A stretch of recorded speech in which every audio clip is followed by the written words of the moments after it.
Hello दोस्तों, मैं आप सभी का स्वागत करता हूं आपके अपने हिंदी स्टेनो चैनल में। दोस्तों, आप हमारा टेलीग्राम ग्रुप ज्वाइन कर लीजिए, जिसमें आपको रोज़ाना की मैटर की पीडीएफ आसानी से मिल जाएगी, जिसका लिंक डिस्क्रिप्शन में दिया हुआ है। तो अब डिक्टेशन स्टार्ट करते हैं। डिक्टेशन स्टार्ट होगी 5 सेकंड बाद। स्टार्ट। अध्यक्ष महोदय, हमारा देश प्रकृति और भौतिक दोनों ही प्रकार से विश्व का एक अद्भुत एवं अनोखा राष्ट्र है। इस देश की संस्कृति और कला, सभ्यता और आचरण सभी कुछ इसकी इस विशेषता को उच्च कोटि बनाने में सफल और सहायक है। हमारे देश की संस्कृति और कला विश्व की एक प्राचीन संस्कृति बनाने और कला में से एक है। हमारे देश की कला संस्कृति से मोहित होकर के ही विदेशियों ने हमारे देश पर हमला किया। हमारे देश की कला की यह विशेषता रही है कि हमने अपनी परंपरा को अपनाते हुए नवीनता का समर्थन भी किया। इस प्रकार से हमारी कलाकृतियाँ आज भी इस रूप में दिखाई पड़ती है।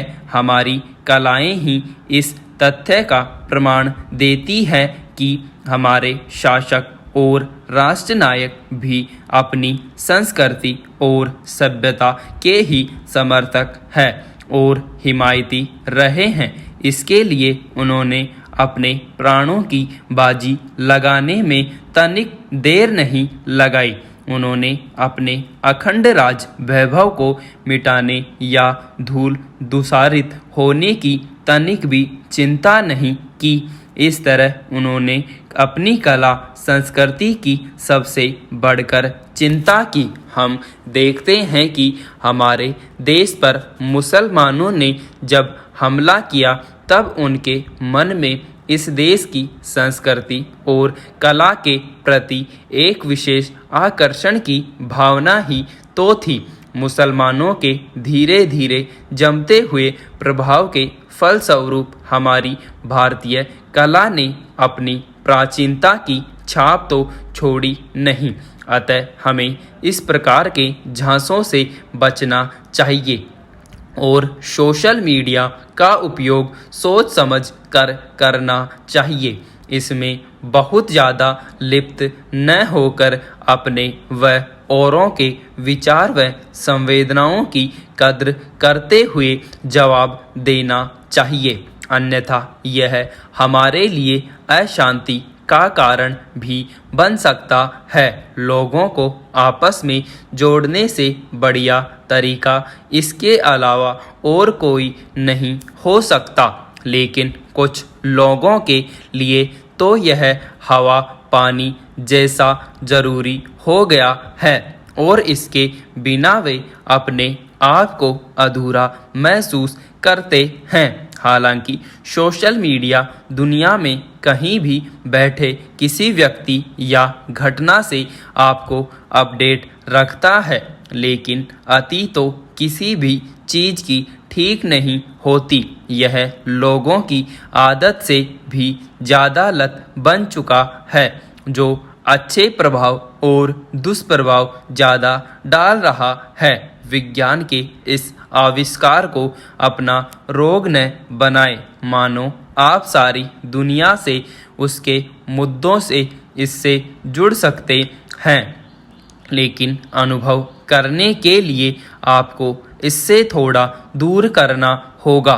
नहीं तो आप कमरे में ही सीमित रह जाएंगे और संसार से जुड़े होने के भी इससे दूर ही रहेंगे। इसलिए सोशल मीडिया का सदुपयोग कीजिए, पर अपने को दुनिया से जोड़ते हुए। यदि आप पूरी दुनिया को एक साथ जोड़ने की सोचते हैं तो सोशल मीडिया से बढ़कर और कोई तरीका नहीं हो सकता। यह आजकल के समय की ज़रूरत भी बन गया है। चाहे वह नेता हो या अभिनेता, बहुत बड़ा उद्योगपति हो या साहित्यकार, हर प्रसिद्ध व्यक्ति सोशल मीडिया पर अपने को अपडेट करता है, जिससे उसके प्रशंसक उसकी गतिविधियों से अवगत रहें। माननीय सदस्य ने जो कुछ कहा और अन्य सहयोगियों ने अन्यत्र जो कुछ कहा है, उस पर मैंने गहराई से विचार किया है। मैं समझती हूँ कि अब समय आ गया है कि इन सब का डटकर जवाब दिया जाए। मैं कहना चाहूँगी कि किसी कथन की कसौटी यह नहीं है कि उसे हम स्वयं किस रूप में समझते हैं, बल्कि यह है कि हम जिस जनता के लिए वक्तव्य देते हैं उसका क्या प्रभाव पड़ता है। मेरे विचार से भारत माता का प्रत्येक शिशु एक अच्छा भारतीय है। अगर कोई देशद्रोह करता है तो उसके खिलाफ संबद्ध कानून तथा सक्षम अदालतों द्वारा कार्रवाई की जा सकती है, लेकिन यह काम किसी राजनीतिक दल या समूह के निर्णय के लिए नहीं छोड़ा जा सकता। जो लोग अपने देशवासियों के भारतीयकरण की वकालत करते हैं, उनका वास्तविक इरादा किसी भी राजनीतिक दल या समूह की किसी भी वाचालता द्वारा नहीं छिपा रह सकता।